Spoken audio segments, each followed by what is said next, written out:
Hey guys, welcome back to the United Star. And today we have Prasham with us to talk about what's been a rather deflating performance after the Leipzig and PSG game.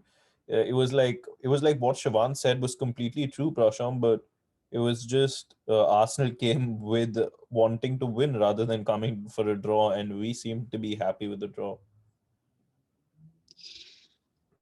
I don't know what to say, Vishesh. I think it was very, very poor from every single Manchester United player, barring maybe Lindelof. De Gea didn't have much to do, and Luke Shaw. I think apart from these three players, it was very poor from everyone. Maguire maybe was not that bad, but apart from that, I don't think, everybody. Prasham, I personally don't think we can blame the defense for this game. They did their job.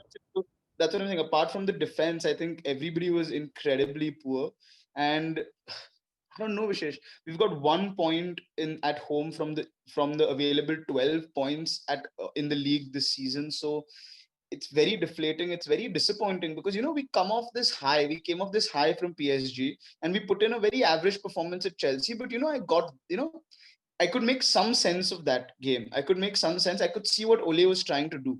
Today, I don't know what he was trying to do. I defended him in that Chelsea game. Everyone said, "Oh, he set out defensively." I thought he set out fine. Today, he didn't. I don't think he set out well. But having said that, the intensity was just not there. From the first minute of the game, there was no intensity from Manchester United. Arsenal, I haven't seen an Arsenal team so physically involved in the last 6 or 7 years. They were getting in, they were putting in the tackles, they were doing their bit. And referee in the Premier League, so he never showed the cards when he should have showed them, and he kept showing United players cards for every single tackle. But apparently, Arsenal player tackles did not get cards. And they had the better chances, man. Which chance did we have? We never had. Maguire was probably our best attacking player. He took the most shots. We didn't have chances. We just did not have chances, and it was painful to watch because it was inevitable. It was not about will we lose this game, it was when will we lose this game. It was inevitable that Arsenal were going to score at some point. It was inevitable. We played well in this game for the 7 minutes after the first half, and that's it. We did not do anything else this Asham, game, but this and is it was this is where actually this is shocking. where this is where I want to come in, and there are a few points that I want to make. Starting with, I've been the biggest Ole supporter, and I'm still an Ole supporter. But personally, I think he got it tactically completely incorrect. And full praise to Arteta for the way he set out, because it was a great masterclass performance from Arteta. Arteta schooled Ole when it came to this game. I think Ole went with the diamond because it did so well against Leipzig, but he didn't realize that the reason we managed to score those 4 goals is when we brought on the likes of Pogba, Bruno, and Rashford. Leipzig were tired to a certain degree. You're going to bring on Cavani. That's not going to make a tired Arsenal Also, defense. Vishesh, the substitution. Yeah, Also, it Vishesh, the didn't make sense. substitutions. Plus, Coming in you at 75 minutes. doesn't make sense. But the And main why thing, was Pogba on the pitch? that's my next point. The main thing I want to ask you is, we're seeing players who want to play for the badge, right? I can agree that you have one off game or you have two off games where you're not looking that consistent. But when you look at Pogba, it's he decides when he wants to turn up, and those days are very rare. It's not that he's having one off game in a month. He's having one good game when he wants to. Is it No, is it Vishesh, just I'll tell you, we just don't we need it? got two things right. We got two things right. We've been vocally saying that the diamond does not work in the Premier League. We've been vocally saying that. And today, that showed brilliantly that why it doesn't work is because you get penned in. We had no movement to stretch the Arsenal midfield. They were playing with a midfield too, and they were not stretched even once. Not even once. We couldn't stretch them. And the second thing is, they attack both from the outside, on the wings, and from the inside because Pogba and Fred did not know where to be. They were caught in the middle. And the other thing we got right is that I had said Pogba will be the differentiator in the game, and he was. He gave the penalty away, a very stupid penalty to give away. You know he's gonna go down at the slightest of the touches. He's going, he gave the same penalty away against Spurs. He's going down a channel where he cannot do anything from. Just get in position and block the cross. It's simple, basic football.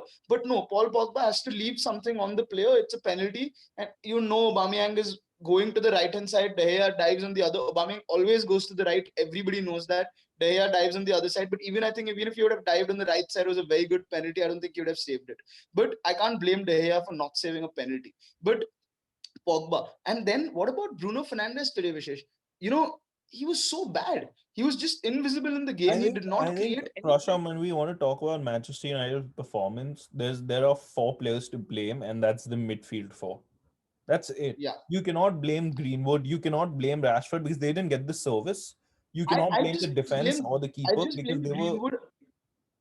No, I just blame Greenwood and Rashford for two things. One, they need to be stronger on the ball. So you can't be pushed off I know Arsenal were fouling, but you can't be pushed off so easy. Your hold up play has to be slightly better than what they showed today.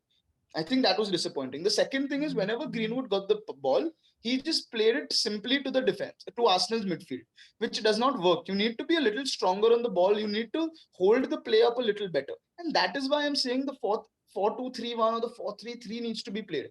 I feel you can't blame the midfield also for that reason because you picked the wrong midfield for this game.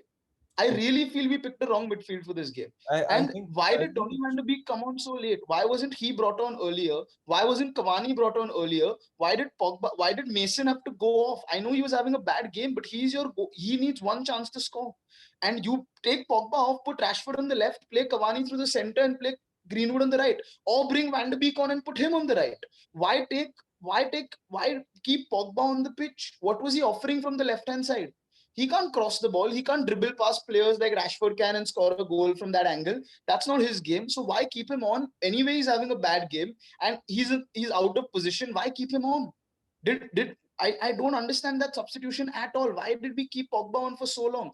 We changed the shape at half time. I think that was the right thing to do. But we should have just yanked Pogba off at that time, brought Cavani in, or brought Van de Beek in on the right. Mason could have played through the center, Rashford through the left, or Cavani through the center, Rashford left, and Mason right. Why did we not try something like that? Why was Pogba playing? so. Prasham, when I mean from the discussion, it's pretty clear that we both that Ole did not get his tactics right in the big game. I mean, I wouldn't call it a big game, it's Arsenal, but uh, he didn't get it right against Arsenal. He is the one to blame, and he will. I don't. I was talking to someone else about this last night also. It's just like it's a honeymoon period that's going on, those three games, and then you just drop from it. So I'm Vishesh, all I actually have to not say that is that surprised with this loss. no, but Vishesh, all I have to say is that one stat, 1 point from 12 available points at home at Old Trafford. Seriously, Yeah, Arsenal, we were playing the low block at times at home. Arsenal were just coming at us. That is because the system was not right. And I one thing that really I don't get is that when we won 5-0, I was the first one to say that this win is on Ole. He absolutely got it right. So now today, when we've lost this way, why can't fans accept that maybe Ole Gunnar Solskjaer made a mistake? Nobody is saying that he's not good. Nobody is saying that he's not. He should be. Nobody is saying those things. You can make a mistake. It's as simple as that. I don't know why it is so hard for fans to accept saying that. Oh, blame the players, not Ole. So then for the 5-0, you can't give Ole any praise. No, praise only the players. yeah. So that's what we're saying, right? Today, Ole was completely clueless. I mean, he got it completely wrong. But guys, do let us know what you think about this game. I'm pretty sure everyone's feeling slightly deflated after this. Hopefully, come the Champions League game, we get those 3 points. At least do well in some competition, because at this rate, I don't see how we reach the top 10 or even enter the top 10 of the Premier League. But Yeah, we're, that's we're what, 13th or 14th? well, I think 15th after this loss. I'm not sure. Yeah, if But that doesn't wake people up, I don't know what will. guys, that's about it. You've heard it from Prasham. You've heard it from me. We'll see you next time. Bye bye.